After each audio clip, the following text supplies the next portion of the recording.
دوستوں، میں ہوں عدالت خان اور آپ دیکھ رہے ہیں mind set change move channel. Pakistan میں ویسٹ منسٹر طرز حکومت پارلیمانی قائم ہے اور 1931 میں پہلی دفعہ قومی حکومت کا تصور سامنے آیا تھا۔ دوران جنگ چرچل نے قومی حکومت تشکیل دی تھی۔ پاکستان میں پہلی دفعہ غلام محمد نے خواجہ ناظم الدین کو برطرف کر کے قومی حکومت بنائی اور اس کا کہنا تھا کہ یہ صلاحیت والے لوگوں پر مشتمل قومی حکومت ہے، لیکن وہ بھی بری طرح ناکام ہوئے۔ اس کے بعد جنرل ضیاء الحق کی اگر کابینہ کی آپ فہرست نکال کے دیکھیں تو وہ بھی آپ کو بالکل قومی حکومت ہی لگے گی۔ جنرل مشرف صاحب 7 نکاتی ایجنڈے کے ساتھ سامنے آئے تھے اور 11 سال حکومت کر گئے۔ کسی نے ان سے نہیں پوچھا کہ وہ آپ کا 7 نکاتی ایجنڈا کہاں چلا گیا۔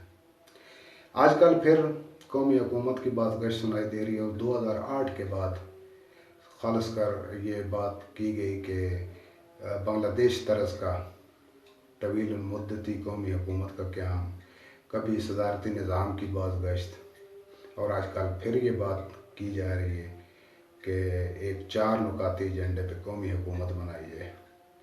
اس کی پہلی ترجیح کورونا سے بچاؤ ہو، دوسری معیشت کی بحالی، تیسرا انتخابی اصلاحات کی جائیں اور چوتھی پھر الیکشن کا انعقاد کیا جائے۔ میں حیران ہوں کہ یہ پہلے والے تجربے کر کے ہم پھر ایک نیا تجربہ کرنے جا رہے ہیں۔ اس حکومت کی اگر ناکامی کی کوئی ایک وجہ ہے میرے ذہن میں تو وہ صرف یہ ہے کہ اس کو شفافیت کی اخلاقی دلیل حاصل نہیں ہے۔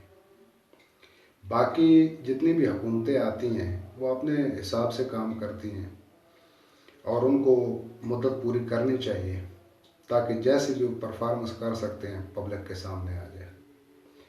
اگر حکومت کو تبدیل کرنا ہے یا چینج کرنا ہے تو آئین میں اس کا طریقہ کار درج ہے۔ یا تو عدم اعتماد لایا جائے یا پھر حکومت ختم کر کے شفاف الیکشن کا انعقاد کیا جائے۔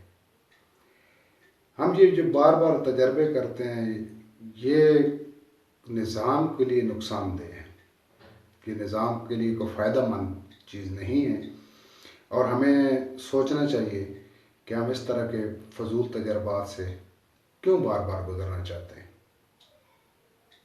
اب موجودہ حکومت ہے، میں ذاتی طور پہ کسی بھی غیر آئینی تبدیلی کے حق میں نہیں ہوں۔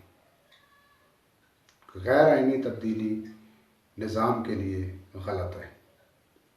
اگر ایسی کوئی حکومت آتی ہے اور ان ایجنڈے پہ کام کرتی ہے تو پھر اس کو 6-7 مہینے نہیں، آپ اس کو لگاتار رکھیں جو معیشت بحال کر سکے۔ یہ بار بار ڈرامے پاکستان کے لیے درست نہیں ہیں۔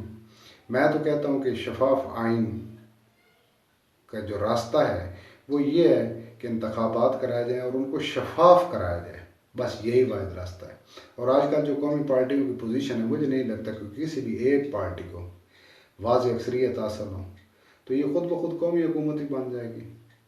شرط صرف یہ ہے کہ الیکشن شفاف ہو اور اس کے نتائج کے مطابق حکومت بنائی جائے، چاہے وہ قومی حکومت ہی بنے، چاہے 3-4 پارٹیاں مل کے بنا لیں، اور ایک دفعہ ان کو پورا اپنا ٹینیور مکمل کرنے کی آزادی ہو تاکہ وہ پالیسی دینا چاہیں اور ان کا احتساب عوام پہ چھوڑ دیا جائے۔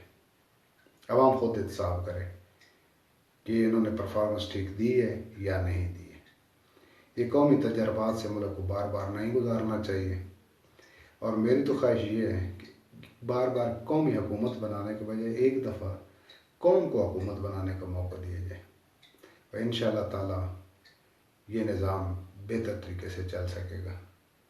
اور پہلے جو تجربات ہم کر چکے ہیں ان سے سبق حاصل کریں، نہ کہ پھر ایک نئے تجربے کی طرف ہمیں جانا چاہیے۔ آپ بھی سوچئے گا اور ملک و قوم کو بھی یہ سوچنا چاہیے کہ نظام کی کنٹینیوٹی جو ہے وہ نظام کی کامیابی کی دلیل ہے۔ بار بار بریک کرنا، بار بار سارا کچھ کرنا، اگر اس حکومت کو کوئی جواز فراہم نہیں ہے تو وہ یہی ہے کہ شفافیت اس کے پیچھے نہیں ہے۔ بہت زیادہ لوگ مشکوک تھے کہ یہ حکومت کیسے اقتدار میں، لیکن اب آ گئی ایک آئینی پروسیس کے تحت، تو اس کو چلنا دینا چاہیے. وما علینا الا البلاغ المبین.